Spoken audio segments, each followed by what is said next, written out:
put a few silver bullets in the chamber if you plan to log on to Disney Plus, because Werewolf by Night was released on the streaming platform. The streaming special was released just in time for the Halloween season. With its black and white aesthetic and darker tone, this has shown a more versatile side to Disney. A story of monsters and men, we follow our main characters Jack Russell and Elsa Bloodstone as they are vying for the Bloodstone among other hunters to find out who will become the new leader and wield the great power. With this being such a unique departure from a lot of the other Marvel properties, can this become an eventual tentpole property, or should this stay dormant until the next full moon? Now, Dylan, you already did a short on this one, so it sounded like you were pretty pleased with this. Oh, yeah. No, I have some good things to say about it. So I am going to basically throw this over to you real quick because we don't know what your opinions are on it. And I think that it's only fair that if they don't know already, I think you brought it up before. I don't remember if it was on the podcast or if it was on this show about how you've kind of fallen off the Marvel bandwagon quite a while ago. Yeah. So it's not something that you really follow into very hard, as opposed to me where I watch everything that they put out. Like I'm a fanboy. So, it's like I was expected to watch this, but this was more intriguing because I think, was it the buzz that you heard around it, or did you just simply watch it because of the channel and me pestering you? No. And neither. There's one word in the title that caught your attention. Yes. Okay. So I was gonna get around to watching this. This was funny enough appearing in something that there was a character in a script that maybe came a little bit on the nose, and it was a way of storytelling. When I had looked up comic books, and this was appearing in there. So as soon as I heard that this was announced and going to be an actual tangible property, it had my attention, a year ago, maybe. So I was intrigued by this. I know you sent me the trailer.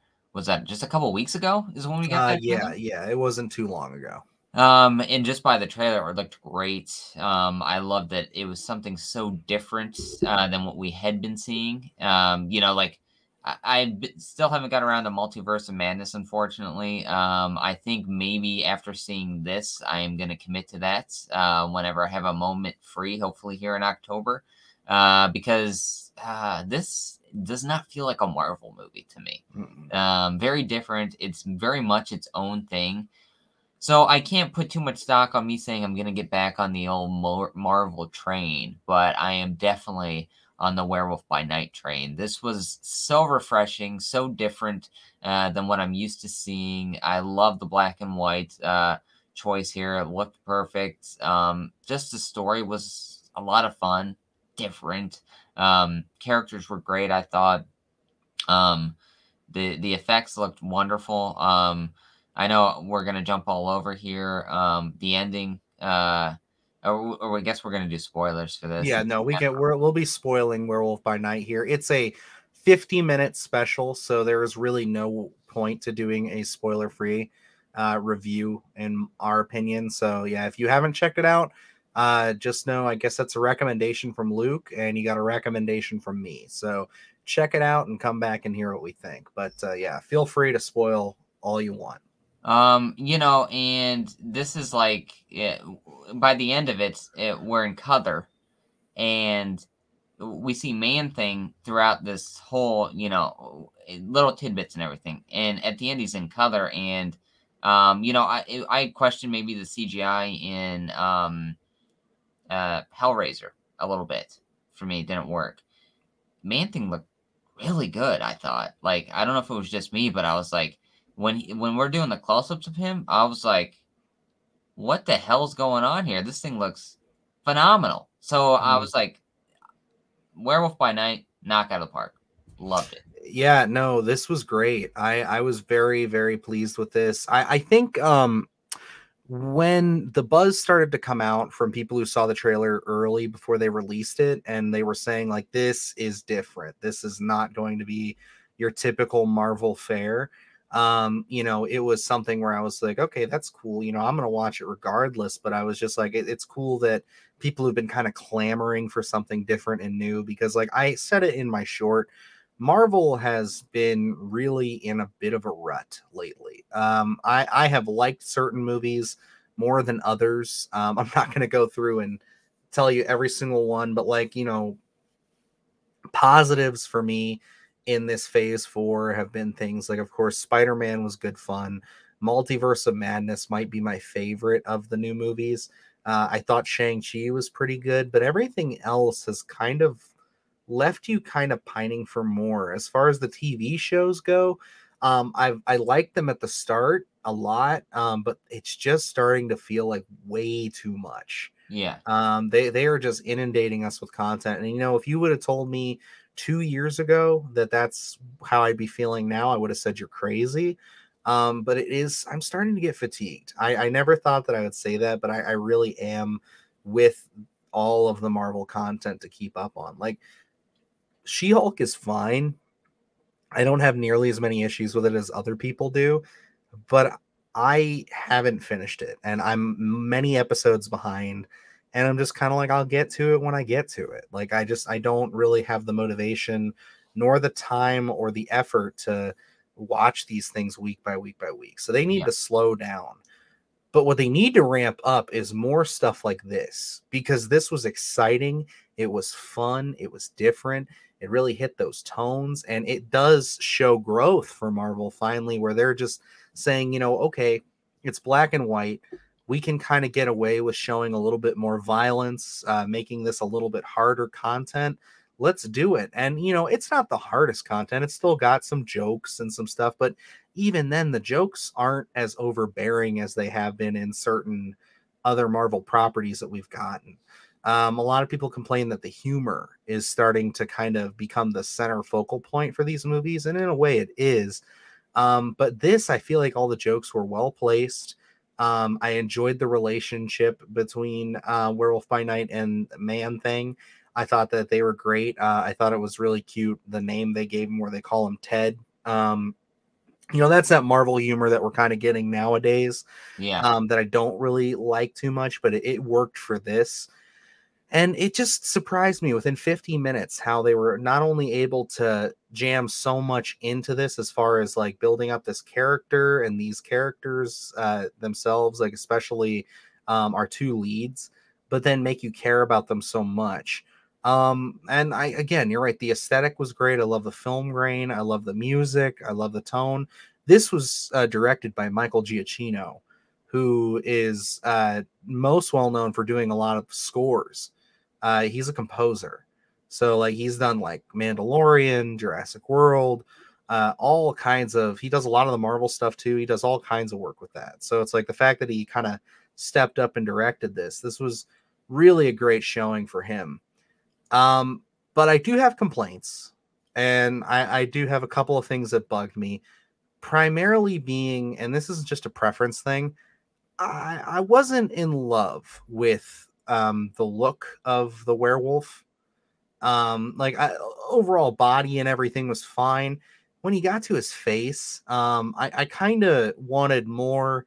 And this is going to be strange, but from that poster there, I wanted a little something closer to the Benicio del Toro Wolfman kind of look. Yeah. As to where I think they leave a little too much humanity in his face when he turns. And you know, it's practical for the most part. It's still it's makeup, and you know, it is a special. So I mean, maybe if they do get a bigger budget, or they get to do a little bit more with it, they could add to it.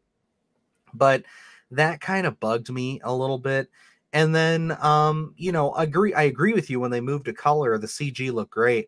But it was just one of those things that made me worried, like when we revisit these characters, which obviously if you cross them into something with other characters like Blade or something and they have to go to color, that makes sense. But I kind of don't want to leave this black and white aesthetic so quickly. Like, I think this works. I would love to see this be like a yearly thing where we get this nice kind of harkening back to the old style of cinema story, where we follow this character as he's meeting up with kind of this underbelly of Marvel monster characters. And we kind of get to see that a little bit. I would like that to continue on, and I'm afraid that it's just going to go to color, and then we might lose some of the magic here.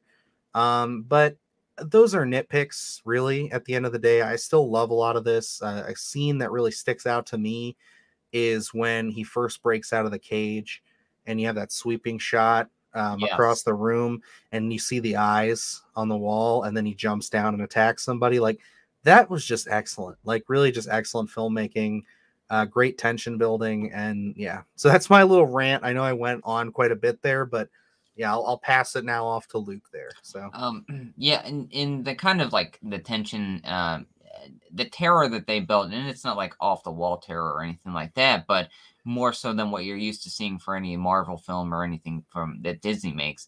I thought was great because when he's I didn't think that they were really going to go more of a graphic route that they did in terms of, yeah, it is black and white, but the blood splatter on the camera lens, that kind of stuff. I was like, oh man, they're really trying here to make this feel different. I think that was, I think Elsa is also the one that puts a sword in the one of the hunters' heads, maybe, or yes, yeah, something. she stabs him in the jaw, and that guy gets his arm cut off. And I like when he's rolling around fighting, and you see the flecks of blood coming out still. Yeah, Like, they really went for it, and I think that's why this is getting so much applause too from like Marvel fans, because people are worried about Blade. We've had a lot of sour news about Blade recently with the director leaving. Apparently, it's a mess on set. Mahershala Ali's not very happy.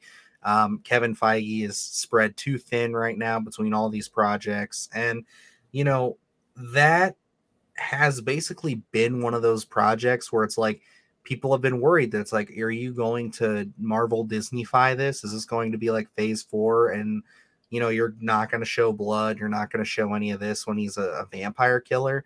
So, this does give me faith, though, that they can kind of lean into it. I think Marvel Knights as a brand needs to be a thing, a subsidiary of this Marvel universe. yeah. Because if you have that, then you can tell darker stories. You could put Werewolf by Night in there. You could put Ghost Rider in there, Blade, all these other characters. I mean, we have Daredevil coming over from the Netflix series, which is still canon. Those are very much rated R series. Like, they're, other than like graphic nudity or anything, it's violent as hell. So it's one of Yeah. those things where it's like I just they really need to let people know, or at least give them some kind of a signal that these characters are going to be taken care of. Like, they are going to have the platform that we understand that they need to play in. They can play in this playground. And I think this is a sign that they're heading in that direction. At least I hope. Yeah, and they have some of these characters that have darker tones to them, and I think you need to embrace that. Everything can't feel the same. Like you're saying, a lot of things just you can't really differentiate. I think Marvel has a big cookie cutter kind of atmosphere to them a lot of the times, and this is something that felt new and fresh and different, and going against that Marvel grain that we're so used to. And you're talking about it going to the color at the end. I didn't really know the significance of it becoming color at the end. I wasn't sure if that was just like a creative choice or a moment of levity after so much tension throughout the distress of the entire episode. So it was in black and white, and then by the end of it, where he's just sitting there with Man Thing, kind of no tension. They're just talking. I didn't know if They're that's just kind of, buddies at that point. yeah, if it was just like, since now we're at the resolution, it becomes color, and that's kind of the creative choice throughout any of the episodes of it's black and white until the tension leaves, and we end in color to kind of signify, all is well for now. So, I guess for me, I didn't take it the way that now that it became color at the end, that's the way that we were sticking. I loved that kind of juxtaposition of feeling the difference toward the end of everything coming into color, and then playing the Wizard of Oz kind of feeling there that they had given us. I thought that was really well done. Overall, the design of the werewolf, I think, was pretty good. I understand what you're saying too. I guess kind of in retrospect, I would have loved to have seen a little more what do you want to say, animal, I guess, Mhm. feeling toward him. I know, I think both of our preferences, werewolves on all fours, but I like that this one kind of felt kind of like a universal esque Wolfman. I think that was a great choice And I'm there. fine with that. It's Yeah, again, you're right though. It's just I wanted more animalistic features in the face. yeah.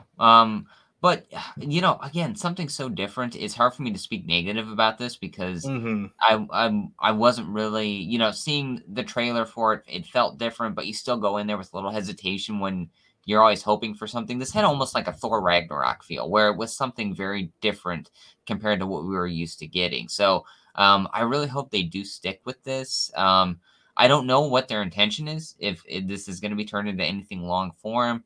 If this is something where it only becomes like a Halloween special, I mean, I would love to see something a little more, but if we're only going to get this every Halloween season, I guess I'd be okay with that. But again, this is such I guess, a viable kind of world to live in. I would really be excited to see where they go.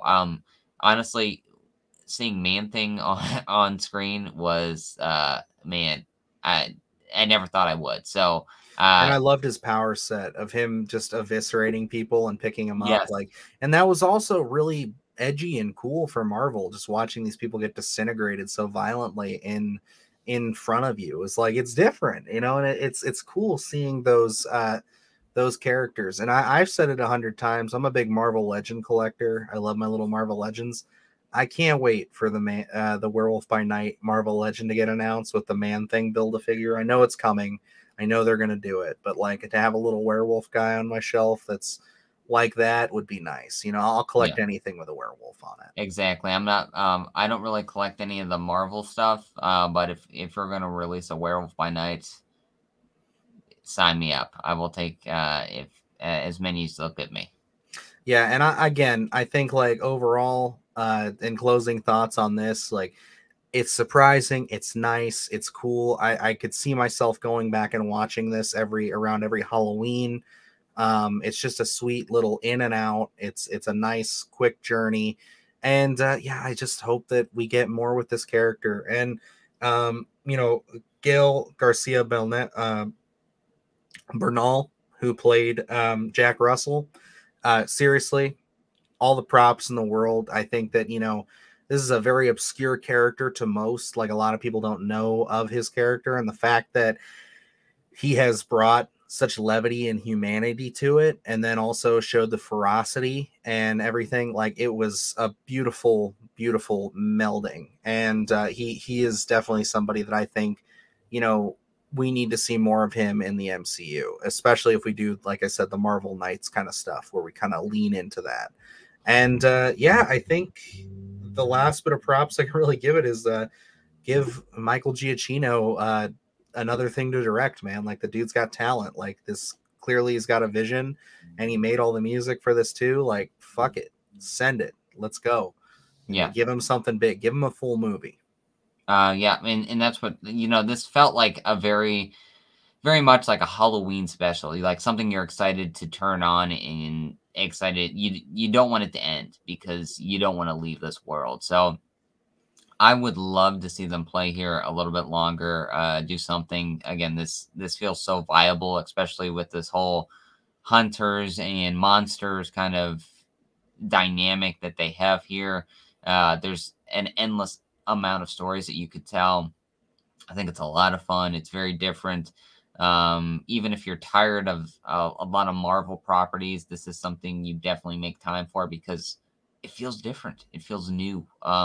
So definitely go out of your way to watch this. Assuming if you listen to this review with spoilers, you've already seen it. But it's worth a second, a third, and even a fourth watch. I'm gonna be watching it again for sure. I could see myself throwing this on here just before bed, just to kind of like just get sucked up in it. It's just it feels nice, feels good, makes me feel Yep. happy. And I love werewolf content, and Marvel knocked some werewolf content out of the park. And if I'll say it, if Luke likes something that Marvel puts out, then it's got some quality to it. Because like I said, you haven't been on board for a minute, so this is a nice surprise.